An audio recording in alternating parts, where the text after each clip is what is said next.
Thank you. Okay, so this is an important slide because it shows us the connection between the oscillator and the spin and how we realize the spin by limiting ourselves to a 2-qubit subspace because of the anchromaticity contained in this term alpha, which is set by the scale of the zero-point quantum fluctuations, which I think you've seen me talk about a million times now, and I emphasize is highly fundamental. Great. I think in the interest of time, I will only gloss over the following section, which helps bridge the world of the classical to the quantum. I noticed that there were many questions about, well, how do you really go from the classical world, let's say if I'm standing here, and hop over the barrier into the world of fuzziness where things are a bit uncertain and we have Schrödinger cat states and things aren't exactly in one position at all times. And we've done it a bit formally with Lagrangians and Hamiltonians and direct quantization and so forth, but you can actually in practice skip all of that and really leapfrog, if you want, from the classical world over into the quantum world very quickly using the idea of the so-called energy participation ratio. In other words, asking the very simple question, where is the energy distributed in my circuit? And if you ask that question repeatedly, you can do the quantization very directly, and you can forget about all the canonical steps of Hamiltonians and Lagrangians and transformations. And you can even apply this to distributed circuits, to circuits that are extended, right? Not just to lumped element circuits that are L's and C's, but to circuits that extend over space, to circuits that have many junctions, to circuits that have many modes, and so forth. And if you're interested in the details of that and you're a practitioner in the field, I'll refer you to the papers down here and just highlight the idea that a crucial link that allows you to bridge the world of quantum, where you talk about Planck's constant and the zero-point quantum fluctuations of, say, a Josephson junction J in a mode M. Right now we've only talked about one oscillator mode and one Josephson junction, but when you make more complicated circuits, you can have M modes and J junctions. They're linked to the classical frequencies and Josephson junction energies, which are known by the question, what fraction of the energy of a mode is stored in a junction? And this is a question that we can answer classically very easily, but it serves as a stepping stone, as a bridge to leapfrog from the classical to the quantum. And again, if you're interested in the details, those are kind of detailed in these two papers, especially in the upcoming one here, which I'll just flash for the more interested readers.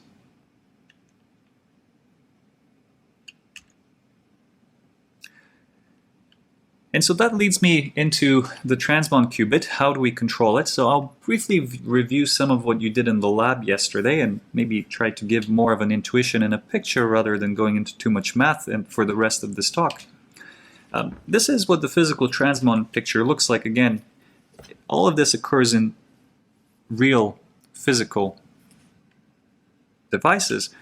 But at the same time, it allows us to implement things in the abstract, right? To say, well, here, as you saw in the first few lectures, I have some qubit, and I can apply an X polygate, a Y polygate, a Z polygate, the kinds of gates you read about in Nielsen and Chuang, a Hadamard, an S gate, a T gate, or really more generally any SU2 unitary rotation on a single qubit or on many qubits in parallel. So how exactly has everything we said so far linked between the gates in the abstract and the real physical world over here? And that's through qubit control. And the missing piece in terms of what we haven't quite yet said is that we've analyzed everything about the qubit.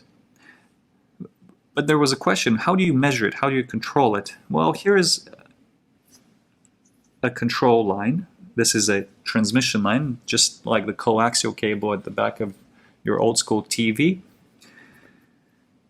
which can support electromagnetic waves. Now, if I send an electromagnetic wave, which can run from the right over to the left, once it impinges upon the oscillator here through this weak coupling capacitor, it can apply a force that steers the electromagnetic fields in such a way that tries to push the atom from maybe the ground state to the excited state, or vice versa. And so when we draw these arrows at certain frequencies, we're really talking about control pulses, which have a carrier frequency or a frequency here that's related to the wavelength and is set typically by the oscillation frequency of this qubit, which we call omega q, which is the energy splitting between these two. Right, and then the amplitude of this pulse is given by this capital omega, and it can be shaped as a function of time for various reasons. The Hamiltonian, from the classical point of view, corresponds to coupling to charge, because we have a capacitor, so capacitor will couple charge to charge here between the transmission line and the transmon qubit. And if you remember, the charge operator Q was minus I Q ZPF times A dagger minus A. And so that's exactly what we see here in the Hamiltonian of the drive, is that we have the amplitude of the drive multiplying essentially the Q quadrature. Within the qubit space manifold, that reduces to, say, a rotation y like this, potentially. Now, let's look a little bit more quickly at what happens when we reduce this Hamiltonian from the point of view of a spin. So the harmonic oscillator creation and annihilation operator is reduced to spin operators sigma and sigma dagger, and I see that I've written way too many daggers in this picture, so that's a small typo, apologies. Where the lowering operator sigma will take the state 1 into the state 0, and so it looks like this. Now typically this frequency here, omega, or this amplitude here of the drive will have an amplitude omega naught at a carrier frequency omega and might have some phase phi. Now this phase is actually very, very crucial because it allows us to tune the axis around which the rotation will happen. In just 1 minute.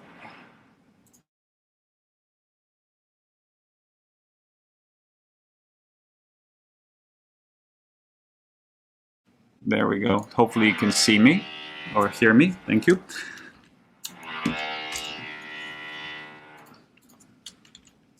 We can expand this sign, of course, in terms of a complex part, which has two exponentials, one that rotates clockwise, one that rotates counterclockwise. And we can again apply the ideas of the rotating wave approximation by treating the rotation of these A operators, remember, as A e to the minus I omega naught t. So you're starting to see the same ingredients that we labored for the first 4 or 5 hours of this lectures come over and over again and just get applied in new and unique ways.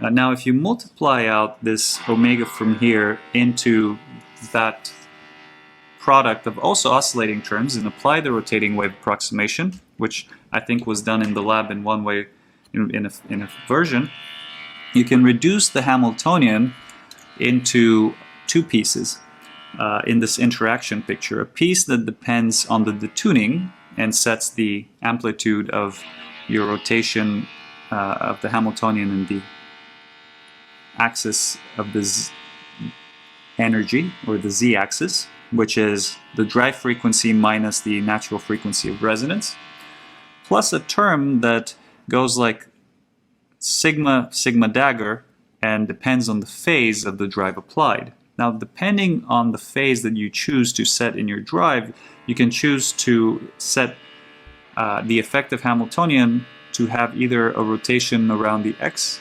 quadrature of the Bloch sphere, which is depicted here in the figure, or you can choose to have a rotation around the y quadrature of the Bloch vector. And so, for instance, if the spin if the qubit starts in a state where the block vector points down, like this, then using this type of Hamiltonian, where say delta is 0 and omega is equal to some number that will give us the rate of rotation, it's the Rabi rate, then you'll see that the state will rotate in this plane around the y-axis here. And I think this was to some extent covered in your lab yesterday. And very neatly you can use the right-hand rule to understand how a state such as rho here, or this is the state psi if you prefer, will rotate around the axis defined by this Hamiltonian.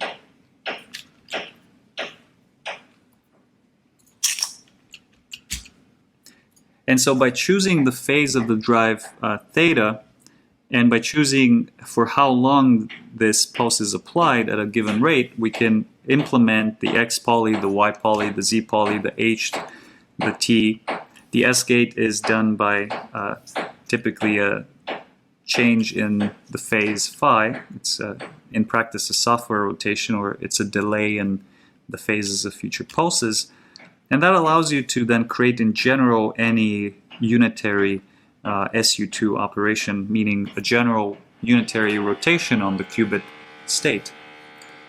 And so I think in the lab yesterday you have applied exactly this kind of rotation in a real experiment on the qubits, or you will soon, which allows you to calibrate the qubit pulses and the qubit gates for single qubits.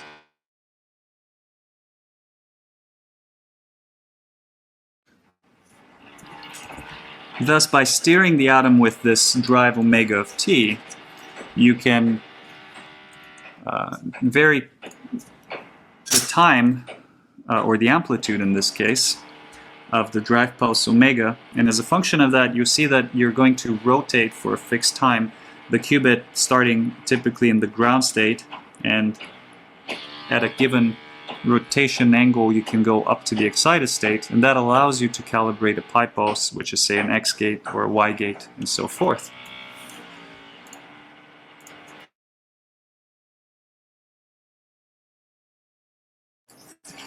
And it's very important to also realize that this control pulse that we apply can be supplied either by us, but it can also be supplied by almost anyone else that's coupled to that transmission line, such as an evil environment. And that can create, as well as wanted rotation, unwanted rotation.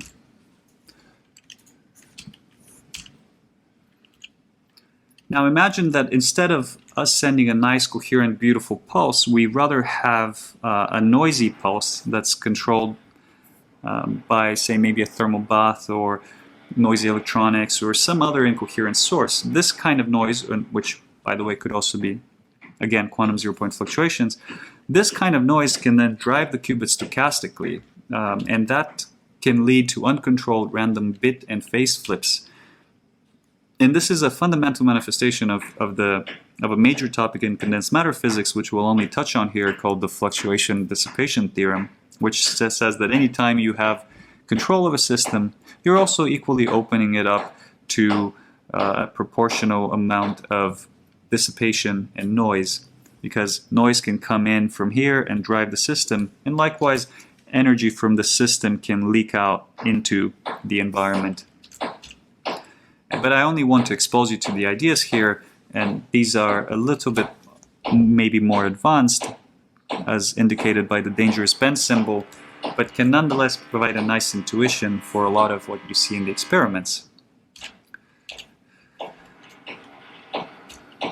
And these, in effect, can be one way to understand the energy relaxation time of the qubits, why qubits aren't infinitely long-lived, so they have a relaxation in energy of T1, as well as why they have a coherence dephasing time, potentially T2, which is the rate of loss of the coherence between the ground and excited state.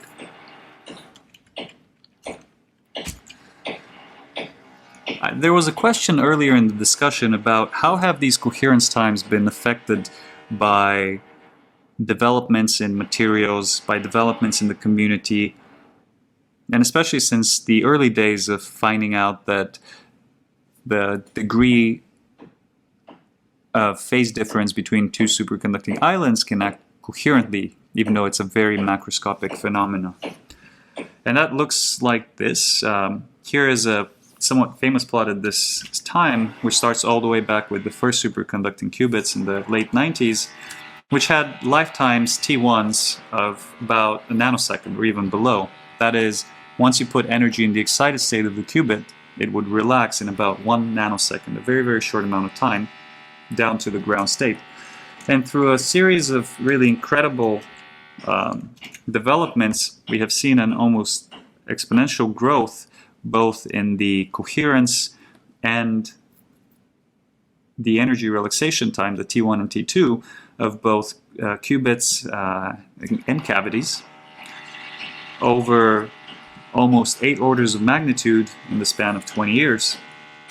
And more recently, we have seen a continuation of this trend where individual qubits, again, not qubits in large-scale chips, but individual qubits lead the way.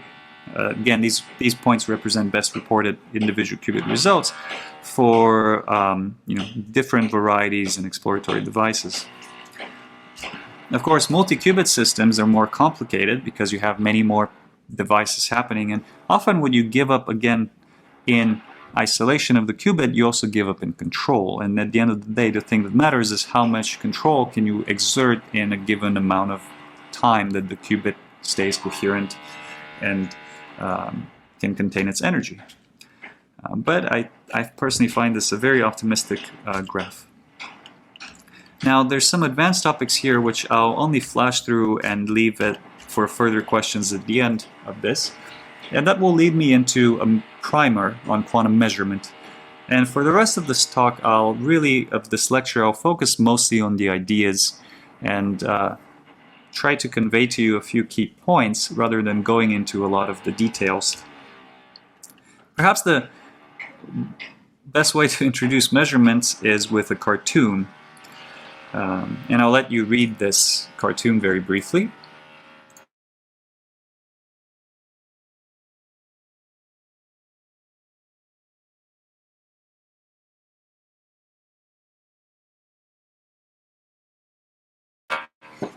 Now, as you can observe, the main thing here is observation. Can I observe it? That's the tricky question. And measurements is really where I think a lot of the beauty, subtlety, and really uniqueness of quantum physics comes in. All the weirdness that we tend to associate with quantum physics, in my view, most of it stems from really the measurement part. And here's a classical measurement example to also show you that not all the weirdness is truly quantum, so you have to be careful in distinguishing. Imagine you want to ask yourself, how do I measure whether this barrel has oil or it doesn't have oil in it? One way to find that out is to say, well, if there are fumes in the oil barrel, then I can find that out in a very explosive way. And by the way, I'd like to acknowledge Howard Wiseman for this example. This is an example from his great book, Wiseman and Bilburn, on measurements. And it will illustrate two basic classes of measurements. The first is destructive. Suppose I take a match to the barrel. If I want to know, are there fumes in the barrel or not, I can take that match, drop it in the barrel. If there are fumes in the barrel, obviously there will be a very loud, recognizable signal. If there are no fumes in the barrel, we'll also see that a very dull situation happens. Now, this type of measurement, classical measurement right now, is a demolition measurement. It changes quite fundamentally the state of the system. It destroys the state of the system, or even destroys the entire system upon performance. And this is an example of photon absorption. On the other hand, imagine that we did something slightly more sophisticated, which is we took the barrel of oil fumes and now looked at the reflection of, say, a laser above the barrel. If there are fumes in the oil barrel, they can escape through a hole, and their escape can then modulate, say, the amplitude or scatter light from a laser, so we can detect that. with a camera. And this is a much more rather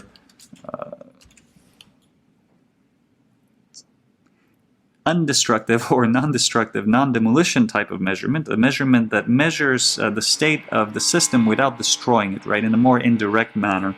And so this is a kind of example, a classical example of, say, a dispersive measurement of a readout cavity, which is what we'll talk about. And traditionally in quantum physics, most measurements were done using demolition measurements of photons, photon counters. But the measurements we do here in the superconducting qubit community, the measurements you do on the quantum bits, and the measurements we like to do for quantum computers are of this latter kind, of non-demolition kind, the kind that will project the system into a state and not destroy it. So if we measure that the barrel has fumes, after we've done the measurement, the barrel still has fumes. It hasn't exploded on us. Now, this is a classical discussion, but we can extend it to, say, a few basic characteristics of quantum measurements. Now, a quantum measurement, unlike classical measurement, must necessarily disturb the system through backaction. And this is represented in the non-commuting behaviors of position and momentum, which also is representative or leads to Heisenberg's uncertainty relationship. And there's a cartoon I'll invite you to take a look at here, which summarizes the uncertainty relationship. Of course, that uncertainty relationship leads to a number of key quantum limits, such as fundamental limits to precision, the standard quantum limit, etc. That also leads to other problems, such as there is no joint probability distribution of the ability to measure both x and p at the same time, because measuring one starts to disturb the other, measuring the other disturbs the one. So we can't really write a joint distribution in the same way we can classically. However, we can still get some intuition of what's happening by writing these more generalized so-called quasi-probabilities, such as the Q function or Wigner, which I depicted here. And again, this is a bit of a dangerous bend going into slightly more advanced ideas, but I'd like to expose you to the broader context of quantum measurements here. And measurements always increase the entropy in the system. That's a very fundamental property of these measurements. Now, that's unless the system is in an eigenstate of the measurement. And they lead to some deeper threads, such as contextuality. In other words, in quantum physics, you don't really see what you get, you rather get what you see. And that's a statement about the character of the disturbance due to the measurement. The measurement, in a way, is providing the action or the force that steers the atom into the ground or excited state upon the measurement. This is very near and dear to my heart. I think many of you on Twitter commented on my quantum jumps paper it published in Nature, and that's essentially what it discusses and describes in great detail, is how it is actually the measurement force that comes, if you want, from that transmission line or through the cavity that is able to evolve the atom in a non-unitary manner and create the projection, create the collapse of the wave function into either, say, the ground or the excited state. Now, having done this very general overview of measurements, let's specialize a bit more to circuits. There are two options at the very basic level. One is that we look at a qubit through direct monitoring, meaning that we directly hook up the qubit over here through a coupling capacitor up to some sort of input-output transmission line, some sort of cable that can guide control signals and waves from the experimentalist, this is the experimentalist, and receive data back and forth between the measurement apparatus, which will do the projection, and the control apparatus, which will send the signals. Now, this is not what we actually do for several reasons. One, it's a demolition measurement, and we prefer to keep things there even after we've measured them. And second, it tends to, by this fluctuation dissipation theorem, which I alluded to earlier, it creates the ability for the information in the qubit to leak out far too easily through this coupling capacitor into the line and never come back. And that leads to things such as T1 and T2. And of course, any noise from the system here, a noisy signal here, can just come in and perform arbitrary Rabi rotations on the qubit, again disturbing information. And we don't like that. We'd like to rather isolate the qubit by at least 1 degree of freedom through, say, a cavity readout mode. And this is the standard circuit quantum electrodynamics dispersive readout measurement, which allows you to couple the qubit to a cavity mode. The cavity allows you to isolate the noise coming from the environment and hitting the cavity from the qubit directly. It's only a second order effect. And likewise, the qubit cannot leak out information directly into the environment. It has to go through the cavity. Now, the regime we'll operate in is that the cavity, or the oscillator again, will be far detuned from the qubit, so they won't want to exchange information easily. And very importantly, this type of measurement allows you to do a dispersive, a non-demolition measurement, just like with the oil barrel, when you can shine a laser over the oil barrel to look at the reflection of the fumes. So it inhibits the spontaneous emission, and it allows you to perform a non-destructive measurement of the energy of this system, or essentially of what will be the z-hat quadrature, the qubit z.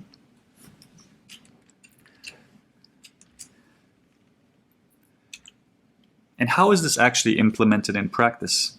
Well, as you've already gathered, the bread and butter are resonators. So here's the familiar now transmon qubit, and this squiggly line over here is a coplanar waveguide resonator, which is essentially a wire that has a resonance that oscillates, and it can be represented yet again by another LC circuit. And this will be the readout resonator. The input-output ports here can, the transmission line, if you want, can come over here and couple to this squiggly through some weak coupling capacitor like this. And this is where we can feed in the control system signals, and also take out information from the quantum chip, turn it into a classical signal. Now, what's amazing is that the oscillator here is not just the bread and butter of the readout, but also in the exact same treatment, almost the same way we've done it, we can treat 2 qubits and treat 2 qubit gates. I won't have the time to get into it very much, but I'd only like to draw the distinction, or rather the similarity, between the analysis in this approach I'll present between a qubit coupled to a resonator and a qubit coupled to a qubit. And so let's take back the familiar picture of an oscillator, which has a capacitor and an inductor, and a qubit, which has a Josephson junction with some Josephson energy EJ and a capacitance C. The picture that we can use to represent these two is the following: that we have a qubit coupled through a coupling capacitor to an oscillator. That oscillator in turn is coupled through another coupling capacitor to the input-output transmission line. So you can see this matryoshka doll, or nested chain of coupling. And as we send waves, let's try this again. As we send a wave, that wave will impinge upon the oscillator. It will reflect, carrying back some information about the response of the oscillator. And the essential point here will be that because this oscillator is coupled to a nonlinear system, or in other words the qubit here, the way that the reflection of this wave occurs will depend on the state of the qubit. Whether the qubit is in the ground state or the one state will lead to a different manner in which the squiggle reflects. Now, very similarly, between the picture of the qubit coupled to an oscillator is the picture of a qubit coupled to yet another qubit, as we'll see soon. But first, let me just show the Hamiltonian of a qubit, which we saw as q squared over 2c minus ej cosine of the flux. On the right-hand side, we have the Hamiltonian, which goes like q squared over 2c plus phi squared over 2l. I'll note that the only difference between a readout resonator on the right and another transmon qubit is the swapping between the inductor with the nonlinear inductor. And so the Hamiltonian down here will simply look like this. Two copies of the same thing. So in both cases, whether you have two qubits or two oscillators, you have two Hamiltonians that look like that. I'll only point out that the charge is modified from the uncoupled case by the presence of this capacitor. So it's not as simple as just saying, oh, this Hamiltonian can just get added to this Hamiltonian by some coupling. There is a certain dressing and renormalization that occurs due to the loading effect of this coupling capacitor. Now that's a detail that we can almost ignore completely when we use the energy participation, which will automatically take that into account. In both cases, we can always apply the same recipe, which is to say that we linearize the system, whether we have two junctions or one junction. So in the case of a readout resonator coupled to a qubit, or in the case of a qubit, coupled to another qubit.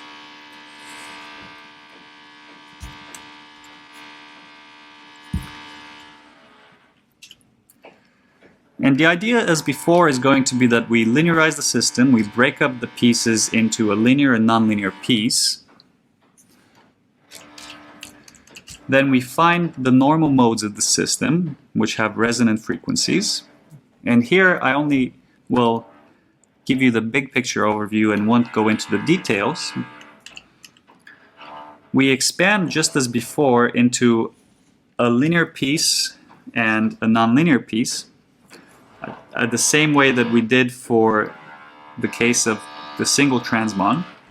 However, there is one major difference, and that is that the magnetic flux across the junction, which is phi 1, is no longer a simple thing as before. It doesn't just depend on one mode, which was described by A and A dagger. It depends on two modes, because now there are two oscillators in the system, and they're coupled. So the voltage or the flux across this inductor, which is the Josephson junction, will depend on how much energy is in both modes, because both modes are involve the junction to some degree.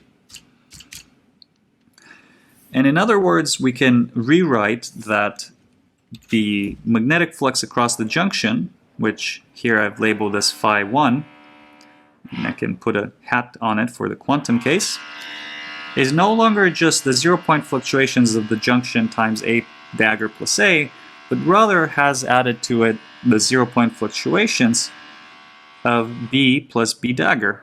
Now what is B and B dagger? Well, B and B dagger represent the oscillations of the second mode in the hybridized limit, and A represents the first mode. And so following the same recipe, but now with the extra added complication, we can write the linear part of the Hamiltonian not as one h bar omega A dagger A, but as two terms in h bar omega A dagger A, which involve the cavity, or the readout resonator here, and the qubit. This is the linear piece. The nonlinear piece now is, again, as before, a fourth power of A plus A dagger, but in this time there's also a B plus B dagger, which comes from the previous slide. Now you might be wondering at this point, we've done a lot of steps and skipped a lot of detail.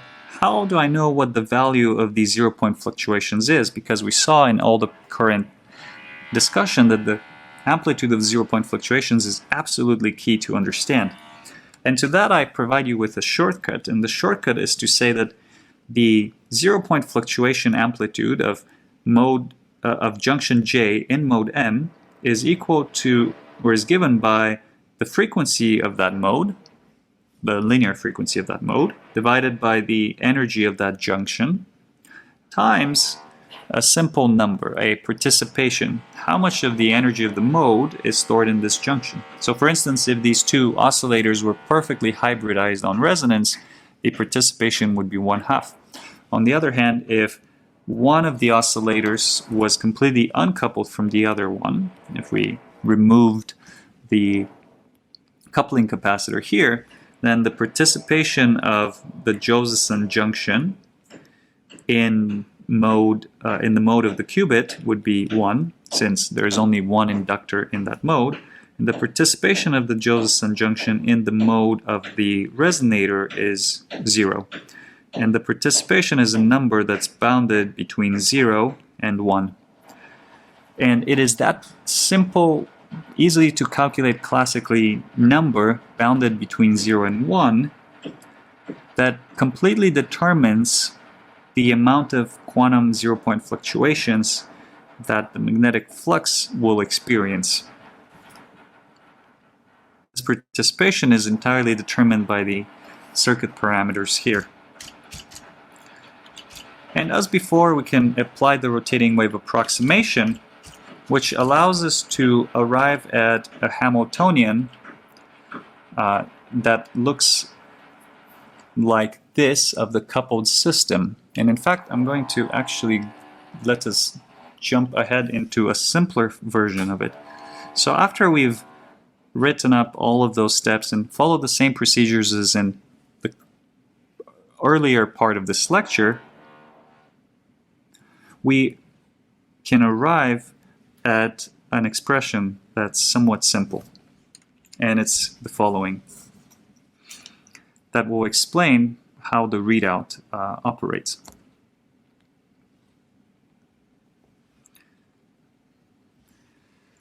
The effective Hamiltonian, having done all the approximations we labeled out in the first part, is given by this expression where we have the number of photons in the readout cavity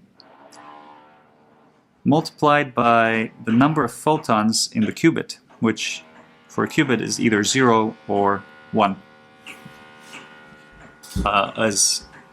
These are the states admissible for the qubit. And of course, this is all happening at the frequency of the cavity.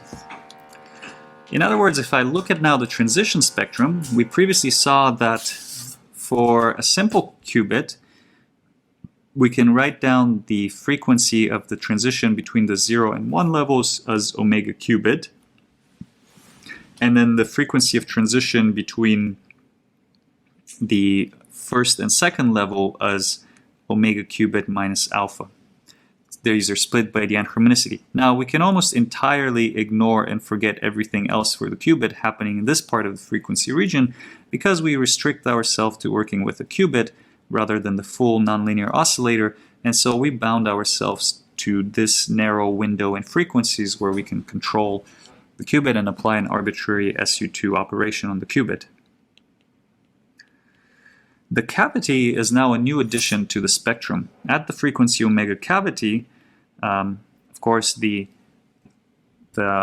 cavity or the resonator here, which I can identify with this piece in the diagram,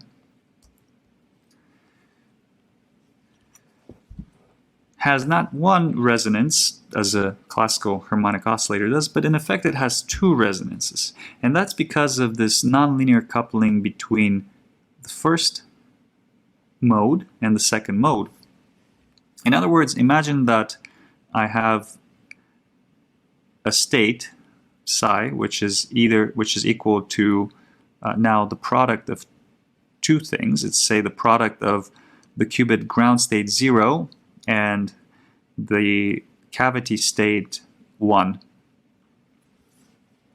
Right? If I apply the Hamiltonian on this state, then the energy of the state we'll see is h bar omega cavity, because I have one photon in the cavity.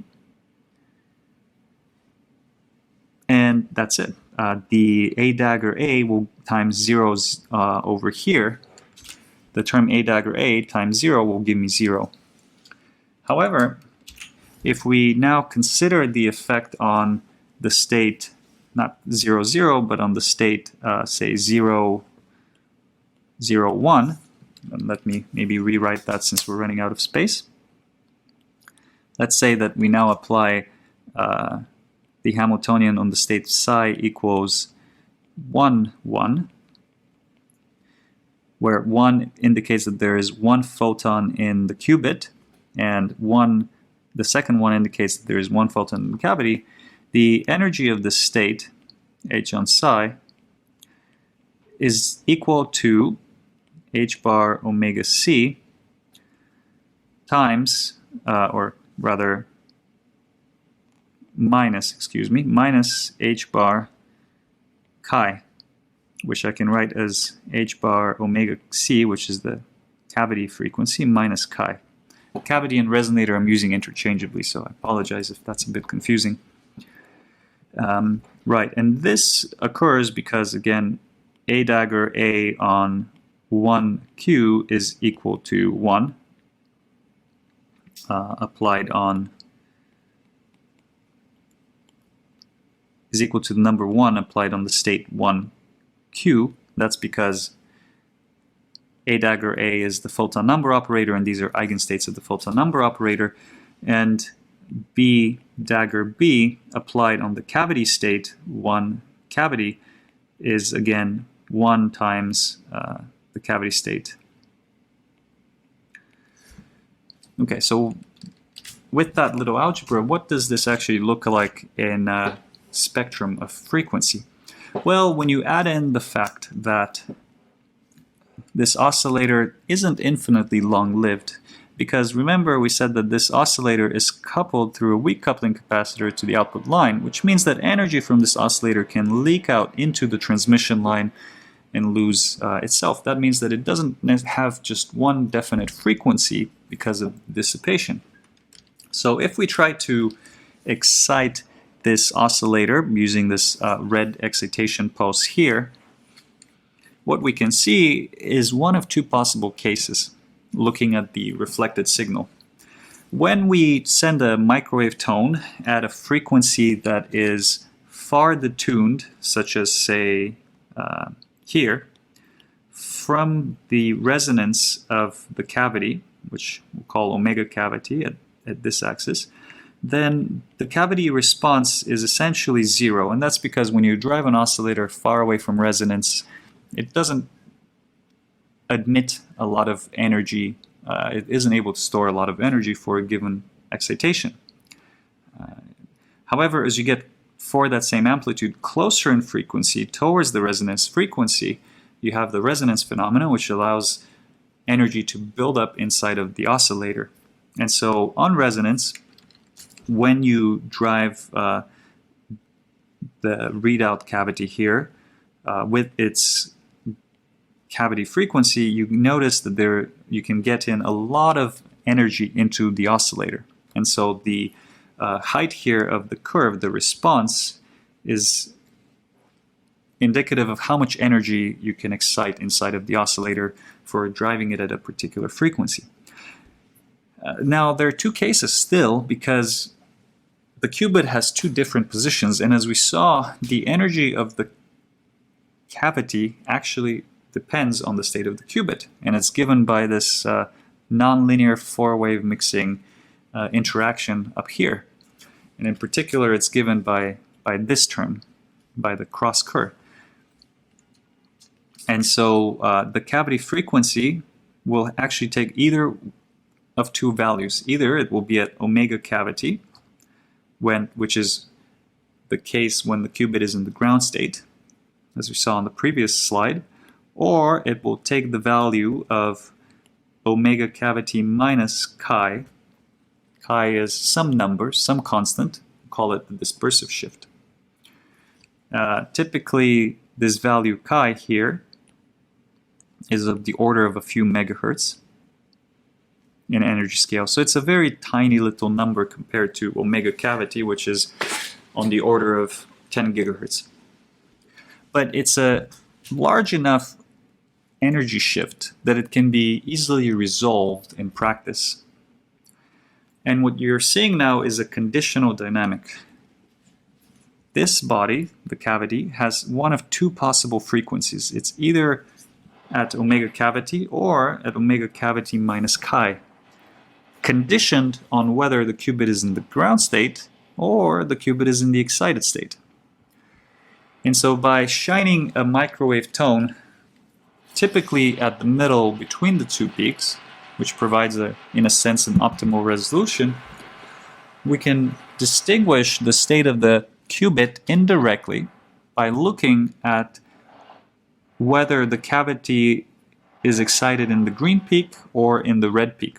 In other words, if the phase shift is either positive or negative.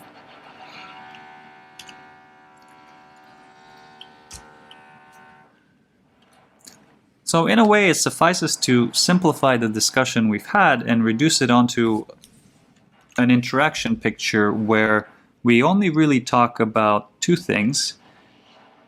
The qubit term, which is proportional to z, that's the operator of the Pauli operator sigma z, or the qubit z operator, the energy in the qubit, which relates to the transmon qubit. And the cavity, here denoted in blue, excuse me, lost the annotation there. So this is the qubit. And this is the cavity. And you notice that this is a dispersive interaction in the sense that this interaction, again, doesn't couple different states. If we look at a perturbation of the interaction between, say, the Fock state M prime, remember that we have now two modes, a qubit and a cavity. So the first index here refers to the qubit, the second index refers to how many photons are in the cavity mode, times the interaction Hamiltonian, is only non-zero in the case where we have m equal to n and m equal to n, and the case where m prime is equal to n prime. And I see that I'm running into the edge here. In other words, only the energy changes, but not the eigenstates. And that's a really nice interaction. This is just like the pristine case of the barrel, right? We have a laser shining over the oil fumes of the barrel and not destroying anything. You see, the eigenstates don't change. There's no exchange of energy.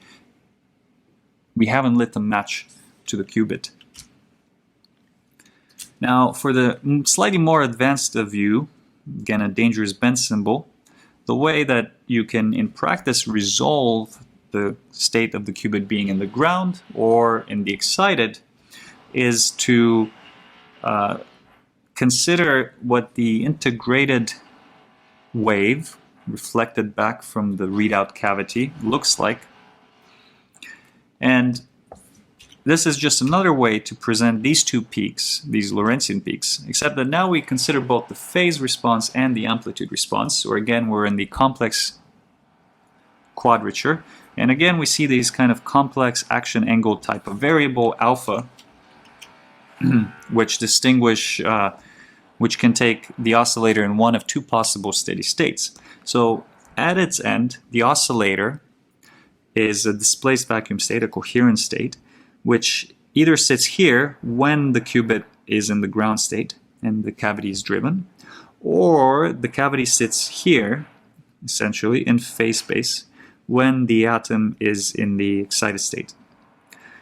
Now, these two different states, they're distinguishable and measurable by a measurement apparatus on the transmission line. These two states we call pointer states of the measurement apparatus, the cavity, and they correspond directly to the qubit being in the ground or the excited. Now you notice that the Hamiltonian above creates entanglement between the qubit and the cavity. So you might wonder, where did that entanglement go? Well, the assumption here is that the cavity is so leaky, it's coupled rather so strongly to this output transmission line that any entanglement created by the qubit and cavity is quickly destroyed in the sense of it leaves the system, but is then transmitted down the measurement chain and project it out into a classical signal. And then that projection then leads to a correlated state rather than an entangled state between the qubit state being either 1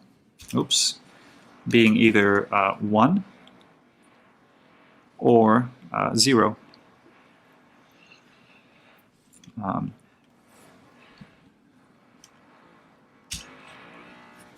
And again, on a slightly more advanced and technical level of discussion, the longer you integrate, the better you're able to resolve the difference as to whether the state of the cavity is in the ground or the excited, and the higher resolution you have on whether the qubit is ground or excited. Now, at some point, these two peaks become highly distinguishable, and there's no point in integrating any further, and that's when your measurement has completed. And that's when we say we've done a projective measurement of, say, the Z quadrature of the qubit. And that's exactly how the operations happen in Qiskit, and that's the same way that they're calibrated, is by tuning this time of integration until there is a sufficient distinguishability between the pointer states of the ground and the excited state. And I won't get into the details here of just how the signal-to-noise ratio grows as a function of the integration time and the distinguishability. But I think this takes us, in the interest of time, to the road behind. We reviewed with the harmonic oscillator in great detail, which led us straightforwardly to the transmon qubit, which we saw as an extension that builds on top of the basic ideas of zero-point quantum fluctuations, Fock states, by adding nonlinearity. We then dove into how you can, in a more advanced setting, use external fields to steer the atom among the states and to create arbitrary gates. And then, using the same ingredients of oscillators and more oscillators with some nonlinearity of the junction distributed throughout, you can create much more complicated and rich physics and dynamics of coupled systems that allow you to perform non-destructive quantum non-demolition type of measurement on the qubit through a readout resonator. Now, unfortunately, I didn't have a lot of time to go into the details of that on its own. That's its own course, but would love to do that sometime. But I hope I was able to at least expose you to some of these more advanced ideas that really only build on what we've already learned. They take the same ingredients, combine them liberally and uniquely to create new and unique features. And that led us into the final discussion of some more of the advanced way that you can shape measurements, that you can distinguish pointer states, that you can begin to resolve even how the measurement process occurs, this sort of mysterious type of von Neumann projection. Well, it doesn't occur instantaneously, it doesn't occur all at once, it occurs in a very special manner, and that's what these measurements and pointer state description begins to unveil. And this is, of course, very close and dear to my heart, and this is what I did my dissertation on, is taking that way even further and being able to actually resolve the wave function collapse and the way that you can even anticipate the occurrence of some of these measurements, that you can predict what was once considered fully unpredictable, the leap of a quantum jump. And the way that came about was with a lot of experimentation, a lot of fun, and a lot of discussion. And so I hope that you can enjoy a similar benefit from the labs that will follow up today's lectures, that I think Nick Braun and company will deliver to you in the rest of this day. So with that, I'll again invite you to please follow up on the lectures by running experiments on the real devices, going to the labs, checking out the references that I've sprinkled throughout the lecture series, try some of the problems given in the lectures, and as you get more advanced, go back to the slides with the dangerous bend symbols and see if you can maybe dig a little deeper next time. And most importantly, what I've shown you today is one set of rules for how to do things. But as you get to the next stage of your careers, try to break the rules. And perhaps as final parting thoughts, I'd like to thank you, and I'll just leave you with this quote from Albert Einstein that has, I think, summarized some tidbits of wisdom that I have found myself useful. And so with that, I'd like to thank you very much for your attention. Thank you for all the many questions, and I hope we can get to perhaps even some more of those questions in the final few minutes we have.